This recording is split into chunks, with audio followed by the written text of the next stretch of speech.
Katie, as the sun's rising, we're able to see more of the scene right now. I want to bring your attention to the backyard here, specifically the grass. You can see about a dozen evidence markers scattered on the grass. And then if you look towards the home on the siding, there are tape measures against the wall and straws marking the trajectory of the bullets. Deputies were just in this area, specifically focusing on those evidence markers and the siding. They're continuing to investigate and gather more evidence here this morning, hours after the shooting. This is in Marengo along County Road 26, right where it meets County Road 15.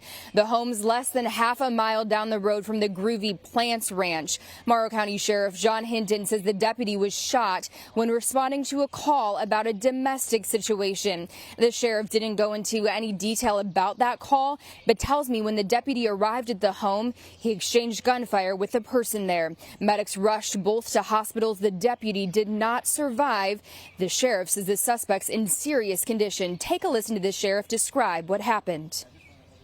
Upon the deputy arriving to the residence, an officer-involved shooting occurred. Deputy was struck and transported to the hospital where he succumbed to his injuries. The subject was also shot and was transported to a hospital in serious condition. The sheriff did not share the names or ages of the suspect or deputy. Still a lot of questions this morning, specifically what that call was about related to a domestic situation that the deputy showed up here for. We're hearing that the Delaware County Sheriff's Office will be giving an update later this morning. It's the agency that's leading the investigation here at the scene. I want to continue our team coverage with Kate Seifert, who's also at the scene right now. We've been seeing a lot of support on social media for this deputy. Clearly, so many people touched by his passing. Kate, what are people saying?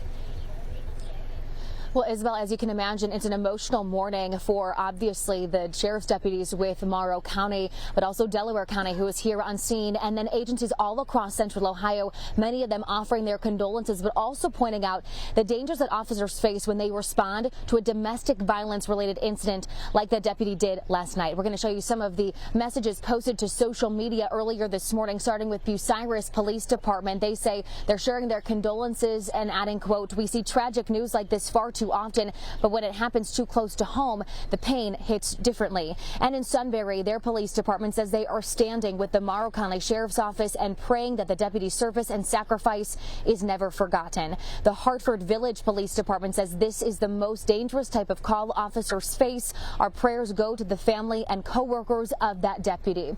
Now, as Isabel mentioned, there are still a lot of questions that we, of course, have about what happened here at this home and at this scene last night. Right now, we don't know the circumstances of what led up to that domestic violence incident that the deputy responded to. We do anticipate to get some more information throughout the rest of this morning, but our team has been covering domestic violence related cases very similar to this over the last several years, even just within the last week. Here is video on your screen now of two that we have covered within the last 7 days. There is video from Gahanna, a deadly domestic violence situation there that happened on Sunday. Police say a man shot and injured a woman and then turned the gun on himself. And then 1 week ago, we were on the scene of a separate officer-involved shooting that stemmed from a domestic violence case. Columbus SWAT officers shot a man who was allegedly shooting at police and holding a woman hostage in an apartment near Easton. A rise in these types of cases is something that Columbus police has been tracking for years now. So far this year, there have been 7 domestic violence-related homicides in the city of Columbus so far this year. Last year, there were 23, and in 2023, there were 25 deadly cases.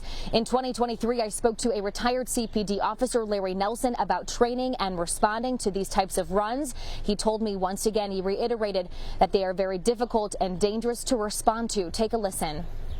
If it's, say, a domestic violence run, which again is one of our most violent ones and where officers tend to find the most negative reaction towards ourselves and have harm done against us, we know in those situations, let's park a certain distance away from the house. Let's walk up and let's listen to what's going on. Let's identify before we knock on the door. Can we see through a window and see what's happening to people? Are they arguing? Is their hands on? Are they physically harming one another? Again, that interview was from 2023. At this point this morning, we don't know the circumstances of what led up to that incident that took place at this home at the scene behind me in the late hours of Memorial Day. We will be here on scene, though, and we will keep you updated with any new information that we get. The scene is still very active. Delaware County Sheriff's Office deputies tell us that they will be here on scene investigating for several more hours. As we mentioned, we will be here too, and we'll keep you updated here on air and online. Live on your side in Morrow County, I'm Kate Seifert for Good Day Columbus.